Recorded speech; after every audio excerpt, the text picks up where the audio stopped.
Well, dito ako sa lugar ng mga mamimili. Dito ako sa superstore. Namimili sila. Marami namimili rito. Lalakad-lakad lang muna ako.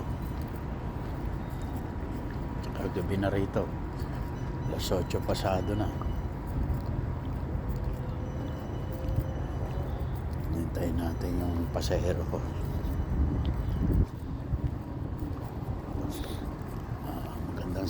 Magandang gabi sa inyo mga kapogi. Magandang umaga sa inyo dyan.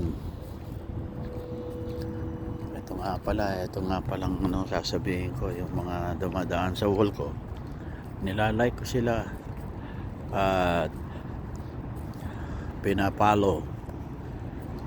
Nilalike ko ang bawat dumanaw na mga sa wall ko, bawat dumaan sa wall ko ang mga content creator, pinafollow ko, maliit o malaki na content creator, pinafollow ko sila at likes. Kailangan magtulungan tayo. Ako ay walang sinusweldo rito sa pag-ano ko na to, any penny, none. Ay, mga walang trabaho, ito lang ang gustong trabaho, tulungan natin sila para makatulong sa kapwa, makatulong sa mahihirap dyan sa Pilipinas, lalo na sa parte probinsya.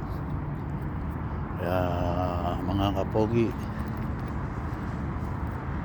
tiyaga-tiyaga lang sa trabaho para may kitain, pambiling pagkain. May edad na ako, may marami nang nararamdaman.